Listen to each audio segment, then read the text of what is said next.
வணக்கம். சமூக வலைதளத்தில் தாவேகா நிர்வாகி ஒருத்தர் பேசினார்.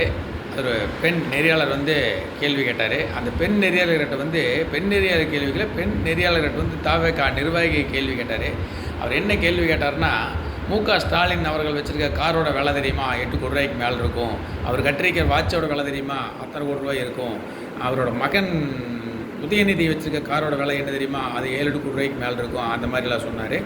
ஜெயலலிதா அவர்கள் எங்கே குடியிருந்தாங்க அப்படின்னு கேட்டார். போயஸ்கல்ல அவங்க ரெஸ்ட் எடுக்க எங்கே போனாங்க? இன்னும் கொடநாடு எஸ்டேட்டுக்கு போனாங்கன்னு.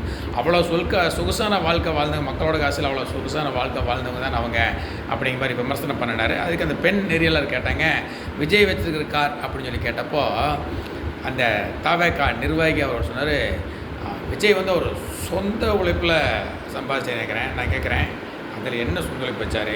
மம்டி எடுத்து பாடுபட்டாரா? இல்லைங்க கடை வெட்டினாரா? இல்லை லாரி பஸ் ஓட்டினாரா? இல்லை மூட்டை தூக்குனாரா?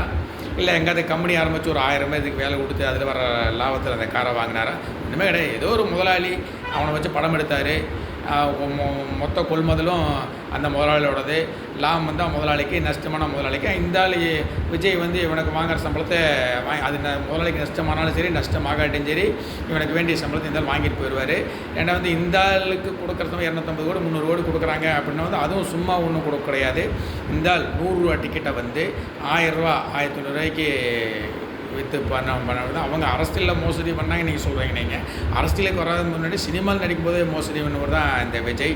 விஜயோட படத்துக்கு உள்ளே போனோம்னாவே 50 ரூபாய்க்கு விற்கிற பாப்கார்ன் 250 ரூபான்னு சொல்கிறான். 10 ரூபாய்க்கு விற்கிற கூல்ட்ரிங்க்ஸ் 50 ரூபாய்க்கு விற்கிறான். 5 ரூபாய்க்கு விற்கிற பப்ஸு 65 ரூபா 70 ரூபா சொல்லலாம். அந்தளவுக்கு அப்பாவி மக்கள், ஏழை எளிய மக்கள் இந்த நடிப்பை விரும்பி இந்த ஆளோட ரசிகராக இந்த ஆளோட படத்தை பார்க்க வர்ற அத்தனை ஏழை எளிய ரசிகரோட பணத்தை, ரத்தத்தை உறிஞ்சி 100 ரூபா டிக்கெட்டு 1000 ரூபா 1000 ரூபாய்க்கு விற்று அப்படி சொகுசு வாழ்க்கை அந்த காசில் வாங்கினது அந்த காரியை தவிர இந்த ஆள் உழைப்புன்னு ஒன்றும் கிடையாது.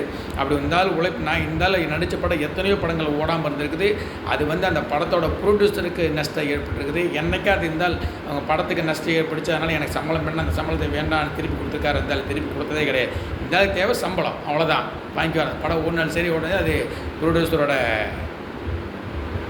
அது அவரோட அது முடிவு, அது முடிஞ்சது. அது இவன் படத்தில் நடித்தது படம் வாங்கிக்குவார். ஆனால் என்னைக்காவது ஒரு நாள் நான் நடித்த படத்துக்கு 100 ரூபாய்க்கு மேலே டிக்கெட் விற்கக்கூடாது. நான் படித்து நான் ஓடுற படத்தில் என்னோடய படத்தை பார்க்க வர்ற இளைஞர்கள் ஏழை எளிய இளைஞர்கள் அவங்க கஷ்டப்பட்டு சம்பாரித்து வேலைக்கு போய் அந்த காசை கொண்டு வந்து என்னோடய படத்தை பார்க்குறாங்க. அதனால் ஒரு டீ வெளியில் 10 ரூபாய்க்கு விற்றா அதே 10 ரூபாய்க்கு என்னோடய தேட்டரில் வைக்கணும். ஒரு பாப்கார்ன் வெளியே 10 ரூபானா அதே 10 ரூபாய்க்கு என்னைக்கா நீ சொல்லிக்க, நீ எத்தனை நாங்கள் போயிருக்கோம் உன்னோட படம் ரிலீஸ் ஆனப்போ நாங்கள் போயிருக்கோம். ஒரு டிக்கெட் 1000 ரூபா 1500 ரூபா கொடுத்துறாங்க. நீங்கள் கேட்பனி ஆரோட தேவைக்கு நீங்கள் பார்க்க வந்து கேட்பனி. கண்டிப்பாக அந்த கேள்வியை உங்கள் கட்சிக்காரங்க கண்டிப்பாக வைப்பாங்க. அந்த எங்களுக்கு தெரியும். நீங்கள் விமர்சனம் வச்சாலும் வைக்காட்டியும் கண்டிப்பாக ஏழை எளிய மக்களுடைய ரத்தத்தை உறிஞ்சி 100 ரூபா டிக்கெட்டை 1000 ரூபா 1500 ரூபாய் விற்று மோசடி வச்சு அந்த பணத்தில் சொகுசு வாழ்க்கை வாழ்ந்தவர் தான் உங்கள் விஜய். அப்படிங்கிறத நாங்கள் அழுத்தம் திருத்தமாக பதிவு பண்ணிக்கிறோம். ஜெய்ஹிந்த்.